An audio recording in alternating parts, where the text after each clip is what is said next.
ನಮಸ್ಕಾರ. ಇವತ್ತು ಬ್ರಹ್ಮಚೇತನರ ಒಂದು ವಿಶೇಷವಾದ ಸೂತ್ರವನ್ನು ನೋಡೋಣ. ನಾವು ನಮ್ಮ ನಾಲಿಗೆಗೆ ನಾಮದ ಚಟವನ್ನೇ ಹಚ್ಚಬೇಕು. ಮೊದಮೊದಲು ಮರೆಯಬಹುದು, ಆದರೆ ಅಭ್ಯಾಸದಿಂದ ತಾನಾಗಿಯೇ ನೆನಪು ಆಗುತ್ತದೆ.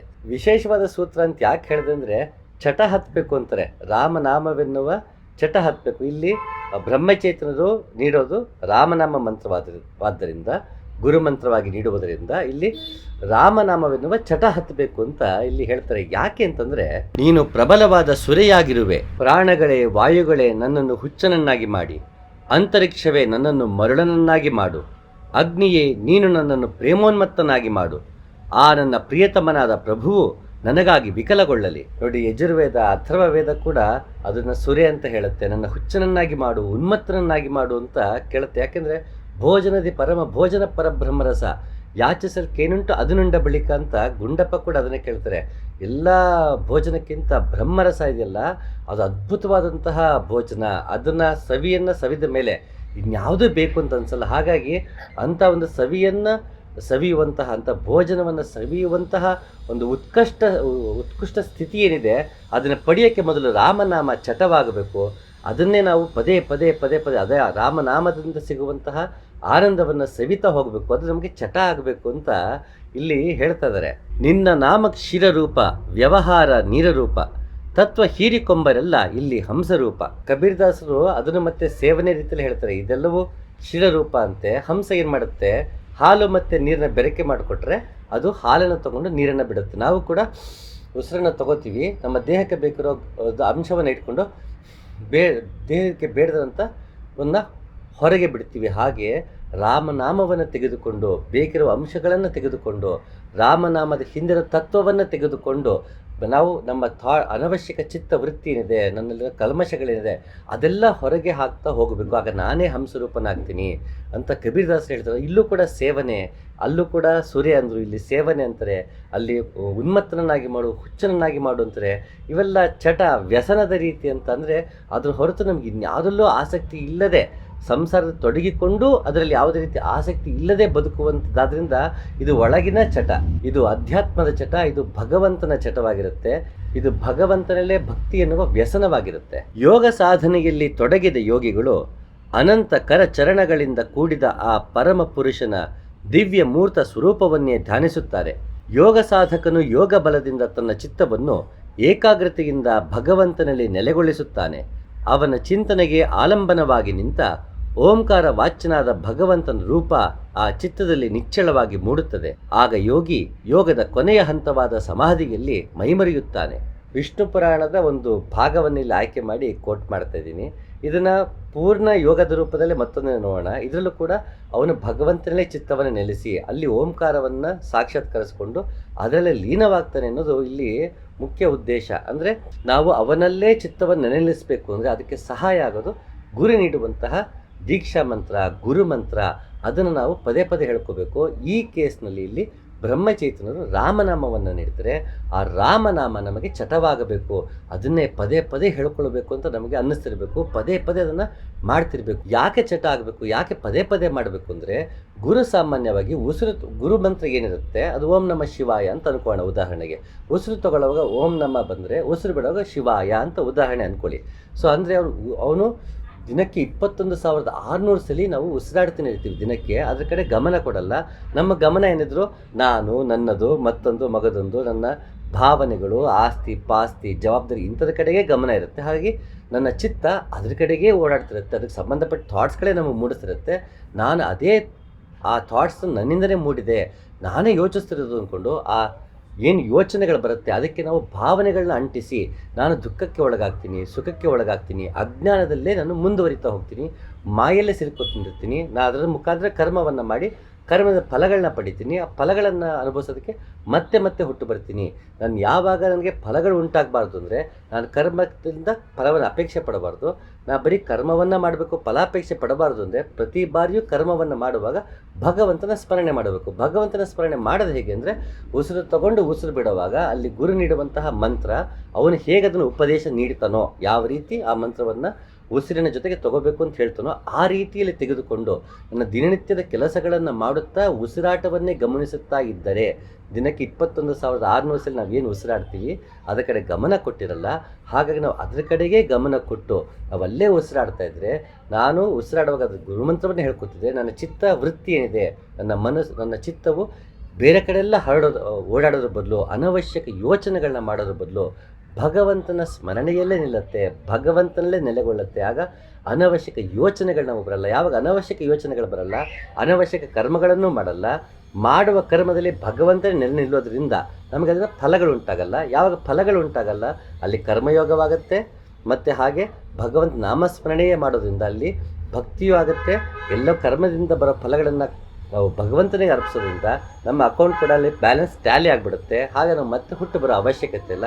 ಅದರ ಜೊತೆಗೆ ನಾನು ಉಸಿರನ್ನು ತೆಗೆದುಕೊಳ್ತಾ ಅನ್ನಮಯ ಕೋಶ, ಪ್ರಾಣಮಯ ಕೋಶ, ಮನೋಮಯ ಕೋಶ, ವಿಜ್ಞಾನಮಯ ಕೋಶ, ಆನಂದಮಯ ಕೋಶಕ್ಕೂ ನಾವು ಹೋಗೋದ್ರಿಂದ ರಾಮನಾಮವನ್ನು ತೆಗೆದುಕೊಳ್ಳುವುದೇನಿದೆ ಅದು ಕರ್ಮಯೋಗವೂ ಹೌದು, ಭಕ್ತಿಯೂ ಹೌದು, ಜ್ಞಾನವೂ ಹೌದು. ಮೂರು ಒಂದಕ್ಕೊಂದು ಬೆರೆತಿರುತ್ತೆ. ಅಲ್ಲಿ ಕೊನೆಗೆ ಮೂಡುವುದು ಭಕ್ತಿ. ಆದ್ದರಿಂದ ಭಗವಂತನ ಭಕ್ತಿಯನ್ನೇ ತಗೋತಾನೆ. ಮೂರು ಯೋಗಗಳು ಬೆರೆತಿರುವಂಥದ್ದು ಅಂತಂದರೆ ಗುರು ನೀಡುವಂತಹ ಮಂತ್ರವನ್ನು ತೆಗೆದುಕೊಳ್ಳುತ್ತಾ 21,600 ಸಲ ಉಸಿರಾಡುವಾಗ ಅದನ್ನೇ ಹೇಳಿಕೊಂಡು ನಡೆಯುವುದರಲ್ಲಿ ಮೂರು ಅಡಕವಾಗಿರುವುದರಿಂದ ಈ ಯಾವ ಮಾರ್ಗಗಳಲ್ಲಿ ಉಸಿರ ಜೊತೆಗೆ ದೀಕ್ಷೆಯಲ್ಲಿ ಮಂತ್ರವನ್ನೇ ನೀಡುವಂಥ ಮಾರ್ಗಗಳಿದೆ, ಅದು ತುಂಬ ಎಲ್ಲವನ್ನೂ ಸೇರಿಸಿರುವಂತಹ, ಎಲ್ಲವೂ ಹೆಣೆದುಕೊಂಡಿರುವಂತಹ ಒಂದು ವಿಶೇಷವಾದ ಮಾರ್ಗಗಳಿವೆ. ಯಾಕೆಂದರೆ ಇಲ್ಲಿ ಹೇಳ್ದಂಗೆ ಇಲ್ಲಿ ಮೂರು ಮಾರ್ಗವೂ ಇದೆ, ಜ್ಞಾನ ಮಾರ್ಗ, ಕರ್ಮ ಮತ್ತು ಭಕ್ತಿ. ಇವು ಮೂರು ಇರುವಂತಹ ಅದ್ಭುತವಾದ ಯೋಗ ಮಾರ್ಗ ಇದಾಗಿದೆ. ಇದು ನಾನು ಶ್ರೇಷ್ಠ ಅಂತ ಹೇಳಲ್ಲ, ಅದ್ಭುತ, ಎಲ್ಲವೂ ಅದ್ಭುತವೇ. ಆದರೆ ಇದರಲ್ಲಿ ಈ ಬ್ಲೆಂಡ್ ಇರೋದ್ರಿಂದ ಇದೊಂದು ವಿಶೇಷವಾಗಿರುವಂತಹ ಮಾರ್ಗಗಳಾಗಿರುತ್ತೆ. ಇದರಲ್ಲಿ ಹಲವಾರು ಗುರು ತನಗೇ ಆದಂತಹ ಮಂತ್ರಗಳನ್ನು ನೀಡ್ತಾನೆ. ಅಲ್ಲಿ ಒಬ್ಬ ಓಂ ನಮೋ ವಾಸುದೇವಾಯ ಕೊಟ್ಟರು, ಒಬ್ಬರು ಓಂ ನಮ ಶಿವಾಯ ಕೊಡ್ಬೋದು, ಇನ್ನೊಬ್ಬರಲ್ಲಿ ರಾಮನಾಮ ಮಂತ್ರವನ್ನು ಬ್ರಹ್ಮಚೈತನ್ಯರು ನೀಡ್ತಾರೆ. ಹಾಗಾಗಿ ಇಲ್ಲಿ ನಾವು ರಾಮನಾಮದ ಕುರಿತಾಗೆ ನಾವು ನೋಡ್ತಾ ಹೋಗೋಣ. ರಾಮನಾಮವೇ ಒರೆಗಲ್ಲು ಕಬೀರ, ಖೋಟ ನಿಲ್ಲದು ಇಲ್ಲಿ, ರಾಮನಾಮದ ಒರೆಗಲ್ಲಿಗೆ ನಿಂತವ ಸತ್ತರು ಬದುಕುವನಿಲ್ಲಿ. ಕಬೀರದಾಸರು ಕೂಡ ರಾಮನಾಮವನ್ನೇ ಜಪ ಮಾಡಿದ್ರಿಂದ ಇಲ್ಲಿ ಅವ್ರು ಹೇಳ್ತದ್ದು ಒರೆಗಲ್ಲದು, ಅದ್ರ ಮಧ್ಯೆ ಯಾವುದೂ ನಿಲ್ಲಲ್ಲ, ಎಲ್ಲ ಜೊಳ್ಳುಗಳೆಲ್ಲ ಹೋಗ್ಬಿಡುತ್ತೆ, ಅನವಶ್ಯಕವೆಲ್ಲ ಪುಡಿ ಆಗಿಬಿಡುತ್ತೆ. ಅದನ್ನು ಯಾರು ತಗೋತಾನೋ ಅವನು ಸತ್ರು ಕೂಡ ಬದುಕಂದ್ರೆ ಅವನು ಅಮರನಾಗ್ತಾನೆ, ಅಮರ ಪುತ್ರನಾಗ್ತಾನೆ. ಯಾಕೆಂದರೆ ತನ್ನನ್ನು ತಾನು ಕಂಡುಕೊಂಡಿದ್ದಾನೆ. ಅವನು ಮತ್ತೆ ಹುಟ್ಟು ಸಾವುಗಳಿಗೆ ಅವನು ಸಿಲುಕಾಕೊಳ್ಳಲ್ಲ, ಒಂದು ಅಮರವಾದ ಶಾಶ್ವತವಾದ ನೆಲೆಗೆ ಅವನು ತಲುಪೋದ್ರಿಂದ ರಾಮನಾಮವನ್ನು ತೆಗೆದುಕೋ ಅಂತೇಳಿ ಕಬೀರದಾಸರು ಹೇಳ್ತಾರೆ. ಹಾಗೆ ಅದಕ್ಕೇ ನೀನ್ಯಾಕೋ ನಿನ್ನ ಹಂಗ್ಯಾಕೋ ರಂಗ, ನಿನ್ನ ನಾಮದ ಬಲ ಒಂದಿದ್ದರೆ ಸಾಕು ಅಂತ ದಾಸರು ಅದಕ್ಕೆ ಹೇಳಿದ್ದು. ನಿನ್ನ ನಾಮದ ಬಲ ಒಂದಿದ್ದರೆ ಸಾಕು, ಇನ್ನೇನೂ ಬೇಡ, ನಿನ್ನ ಹಂಗೂ ಬೇಡ ಅಂತ ದಾಸರು ಹೇಳ್ತಾರೆ. ನಾಮಕ್ಕೆ ಗುರು ನೀಡುವಂತಹ ಗುರು ಮಂತ್ರ ಏನಿದೆ ಅದನ್ನು ತೆಗೆದುಕೊಳ್ಳುವುದರಲ್ಲೇ ಎಷ್ಟು ಬಲವಿದೆ ಅಂದರೆ ಅದರಲ್ಲೇ ನಮ್ಮ ಸಾಕ್ಷಾತ್ಕಾರವಾಗುತ್ತೆ. ಅದರಲ್ಲೇ ನಾದ, ಬೆಳಕು, ಬಿಂದು ಎಲ್ಲವೂ ಕಾಣುತ್ತೆ. ಆತ್ಮ ಸಾಕ್ಷಾತ್ಕಾರ, ಭಗವಂತನ ಸಾಕ್ಷಾತ್ಕಾರ ಅಥವಾ ಕೈವಲ್ಯ, ನಿರ್ವಾಣ, ಏನು ಬೇಕಾದ್ರೂ ಅನ್ನಿ, ಲಿಂಗೈಕ್ಯ ಅನ್ನಿ, ಅದೆಲ್ಲವೂ ಗುರು ನೀಡುವ ಮಂತ್ರದಿಂದಲೇ ಆಗುವುದರಿಂದ ಅದು ಭಗವಂತನ ಹೆಸರೇ. ಆದ್ದರಿಂದ ನೀನ್ಯಾಕೋ ನಿನ್ನ ಹಂಗ್ಯಾಕೋ ರಂಗ, ನಿನ್ನ ನಾಮದ ಬಲ ಒಂದಿದ್ದರೆ ಸಾಕು ಅಂತೇಳಿ ಒಂದಷ್ಟು ಉದಾಹರಣೆಗಳು ಕೂಡ ಕೊಟ್ಕೊಂಡು ಹೋಗ್ತಾರೆ ದಾಸರು. ಈಗ ಉದಾಹರಣೆಗೆ ಹೋಗೋದು ಬೇಡ, ಅಲ್ಲಿ ಭಗವಂತ ನಾಮದ ಮಹತ್ವವನ್ನು ಏನು ಹೇಳಿದರೆ ಅದಷ್ಟಕ್ಕೆ ನಾವು ಸೀಮಿತಗೊಳ್ಳೋಣ. ಮೊದಲು ಮರೆಯಬಹುದು, ಆದರೆ ಅಭ್ಯಾಸದಿಂದ ತಾನಾಗಿಯೇ ನೆನಪಾಗುತ್ತದೆ. ಏನಿದು ಮೊದಲು ಮರೆಯಬಹುದು ಅಂತ ಹೇಳ್ತಾ ಇದ್ದಾರೆ ಬ್ರಹ್ಮಚೈತನ್ಯರು.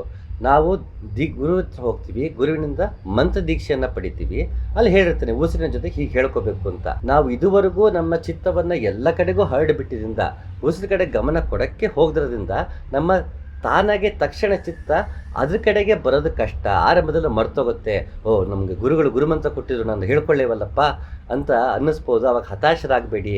ಯಾಕೆಂದರೆ ಇಷ್ಟು ದಿನ ನಮ್ಮ ಚಿತ್ತ ಆ ಕಡೆ ಗಮನ ಕೊಟ್ಟಿರಲಿಲ್ಲ. ನಾವು ಯಾವತ್ತೂ ಗಮನ ಕೊಟ್ಟಿಲ್ಲ ಉಸಿರಿನ ಕಡೆಗೆ. ದಿನಕ್ಕೆ 21,600 ಸಲ ತಾನಾಗೇ ಉಸಿರಾಡ್ತಿದೆ. ಯಾಕೆ ತಾನಾಗೇ ಆಗ್ತದೆ ಅದ್ರ ಕಡೆ ಗಮನ ಹೇಳ್ಕೊಳ್ತೀವಿ, ನಾವು ಕೊಡೋಕ್ಕೆ ಹೋಗಲ್ಲ. ಹಾಗಾಗಿ ಚಿತ್ತಕ್ಕದು ಅಭ್ಯಾಸ ಇರೋದಿಲ್ಲ ಆ ಕಡೆ ಗಮನ ಕೊಡೋದಕ್ಕೆ. ಅದಕ್ಕೆ ಪ್ರಾಕ್ಟೀಸ್ ಬೇಕಾಗತ್ತೆ.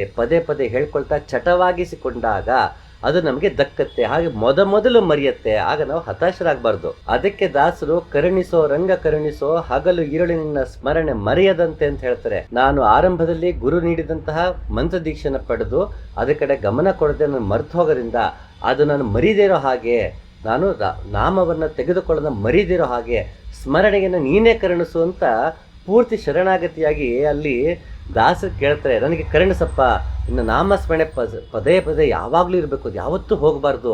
ನಾಮಸ್ಮರಣೆ ಅದೇ ಗುರು ನೀಡುವಂತಹ ಮಂತ್ರ ದೀಕ್ಷೆ, ಅದರಲ್ಲಿ ಭಗವಂತನ ನಾಮವೇ ಇರುವುದರಿಂದ ಅಲ್ಲಿ ಹಗಲು ഇരുಳಿನ ಸ್ಮರಣೆ ಮರೆಯದಂತೆ.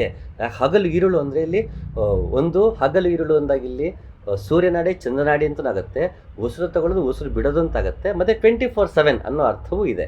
ಹಾಗೆ ಈ 3 ಆ್ಯಂಗಲಲ್ಲಿ ನೋಡಿದ್ರು ಕೂಡ ನಾನು 21,600 ಸಲ ಉಸಿರಾಡ್ತಿದ್ದೀನಿ. ಆ 21,600 ಸಲಿಯೂ ಕೂಡ ನಾನು ನಾಮವನ್ನೇ ತೆಗೆದುಕೊಳ್ಳುವಾಗೆ ಮಾಡಬೇಕು, ಆ ಸ್ಮರಣೆ ನನಗೆ ಇರಬೇಕು, ಆ ಸ್ಮರಣೆಯನ್ನು ನೀನೇ ಕಲ್ಪಿಸು ಅಂತ ಇಲ್ಲಿ ದಾಸರು ಕೇಳ್ಕೊಳ್ತಾ ಇದ್ದಾರೆ. ಇದಕ್ಕೆ ಕೃಷ್ಣ ಕೂಡ ಇದು ನಮಗೆ ಮಾಮೂಲಿ ಜನಕ್ಕಾಗಿದೆ ಅಂತಲ್ಲ, ಇದು ಸರ್ವ ಕಾಲಿಕ ಮತ್ತು ಎಲ್ಲರಿಗೂ ಆಗುವಂಥ ಒಂದು ಯೂನಿವರ್ಸಲ್ ಎಕ್ಸ್ಪೀರಿಯನ್ಸ್. ಆ ಮಂತ್ರ ದೀಕ್ಷೆ ಪಡೆದು ಮಾರ್ಗದಲ್ಲಿ ನಡೆಯುವಾಗ ಆಗಾಗ ಮರೆಯೋದು ಒಂದು ಯೂನಿವರ್ಸಲ್ ಎಕ್ಸ್ಪೀರಿಯನ್ಸ್, ಎಲ್ರಿಗೂ ಆಗುವಂಥ ಸಹಜವಾದ ಸ್ಥಿತಿ. ನನಗೂ ಕೂಡ ಆರಂಭದಲ್ಲಿ ಆಗಿತ್ತು. ನನಗೆ ನನ್ನ ಅಪ್ಪಾಜಿ, ನನ್ನ ಗುರುಗಳಾದ ನಾಗರಾಜ ಅಪ್ಪಾಜಿಯವ್ರು ಕೊಟ್ಟಾಗ ನನಗೂ ಆರಂಭದಲ್ಲಿ ಮರೆತಿದ್ದಿದೆ. ಹಾಗೆ ಎಲ್ರಿಗೂ ಆಗುವಂಥದ್ದೇ, ಅದೇನು ದೊಡ್ಡ ವಿಷಯ ಏನಲ್ಲ. ಯಾರದ್ರ ಬಗ್ಗೆ ಯಾರು ಮಾರ್ಗದಲ್ಲಿ ನಡೀತಾ ಇರ್ತಾರೋ ಅವರು ಮಂತ್ರ ದೀಕ್ಷೆ ಪಡೆದು ನಡೀತಿದ್ದು, ಆಗ ತೊಡಕುಗಳಾಗಿದ್ದರೆ ಅದಕ್ಕೆ ಹತಾಶರಾಗೋ ಅವಶ್ಯಕತೆ ಇಲ್ಲ. ಇದಕ್ಕೆ ಸೊಲ್ಯೂಷನ್ ನಮಗೆ ಭಗವದ್ಗೀತೆಯಲ್ಲಿ ಕೂಡ ಸಿಗುತ್ತೆ. ಕೃಷ್ಣ ಅದನ್ನೇ ಹೇಳ್ತಾನೆ, ಸಾಧಕ ಸಾಕಷ್ಟು ತಿಳಿದುಕೊಂಡರೂ ಸಾಕಷ್ಟು ಯತ್ನಿಸಿದರೂ ಇಂದ್ರಿಯಗಳು ಬಲವಂತವಾಗಿ ಮನಸ್ಸನ್ನು ಕಲಕಿ ಸೆಳೆದು ಬಿಡುತ್ತದೆ. ಅವುಗಳನ್ನೆಲ್ಲ ತಡೆ ಹಿಡಿದು ನನ್ನನ್ನೇ ಪರತತ್ವವೆಂದು ನಂಬಿ ನನ್ನಲ್ಲೇ ಮನವಿಟ್ಟು ಕೂಡಬೇಕು. ಹೀಗೆ ಇಂದ್ರಿಯಗಳನ್ನು ಗೆದ್ದವನ ಅರಿವು ಗಟ್ಟಿಗೊಳ್ಳುತ್ತದೆ. ನನ್ನಲ್ಲೇ ಬಗೆಯಿಡು, ನನ್ನಲ್ಲಿ ತಿಳುವನ್ನು ನಿಲ್ಲಿಸು, ಅದರ ಫಲವಾಗಿ ಮುಂದೆ ನನ್ನಲ್ಲೇ ನೆಲೆಸುವೆ, ಇದಕ್ಕೆ ಸಂಶಯವಿಲ್ಲ.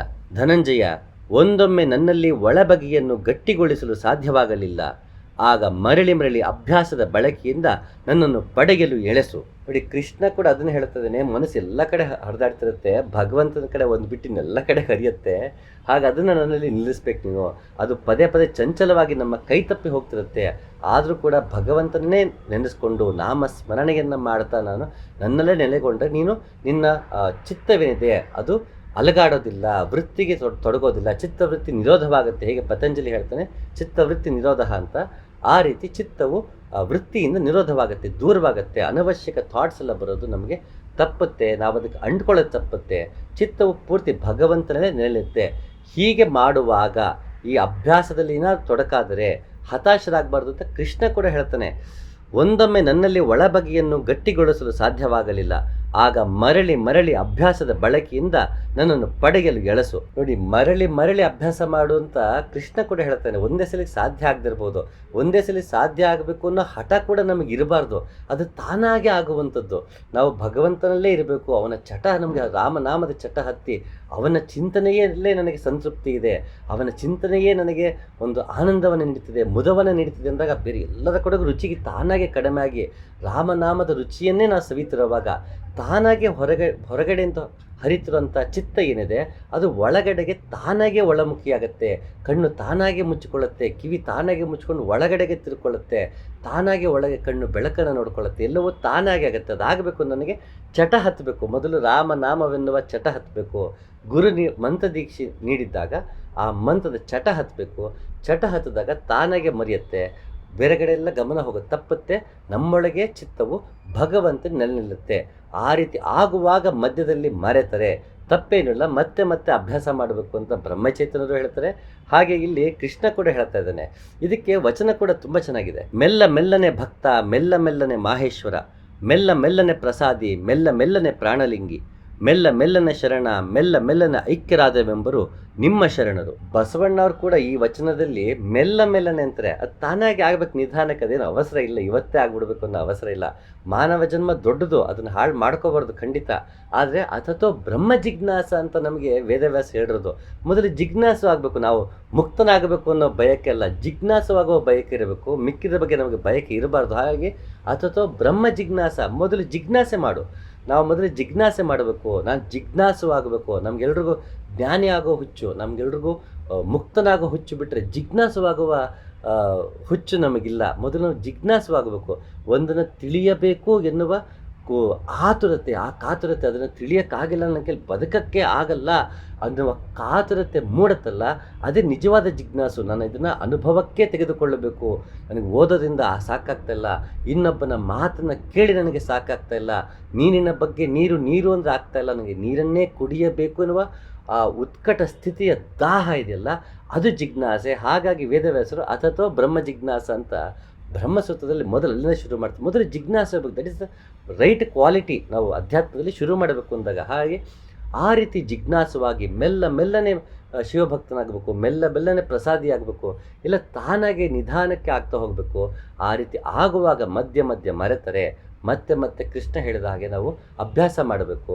ಇದೆಲ್ಲವೂ ಆಗ್ತಾ ನಮಗೆ ರಾಮನಾಮ ಚಟ ಹತ್ತಬೇಕು. ಆಗ ನಾವು ಭಗವಂತನಲ್ಲೇ ನಮ್ಮ ಚಿತ್ತ ನೆಲೆ ನಿಲ್ಲುತ್ತೆ, ಭಗವಂತನನ್ನೇ ನಾವು ಧ್ಯಾನಿಸ್ತಿರ್ತೀವಿ, ಭಗವಂತನಲ್ಲೇ ನಾವು ಲೀನವಾಗ್ತೀವಿ. ಹಾಗೆ ಎಲ್ಲರೂ ಭಗವಂತನ ರಾಮನಾಮವನ್ನು ಚಟವಾಗಿಸಿಕೊಂಡು ಎಲ್ಲರೂ ರಾಮನಲ್ಲೇ ಲೀನವಾಗಲಿ ಅಂತ ಹೇಳ್ತಾ ಮತ್ತೊಂದು ಸಂಚಿಕೆಯಲ್ಲಿ ಸಿಗ್ತೀನಿ. ನಮಸ್ಕಾರ.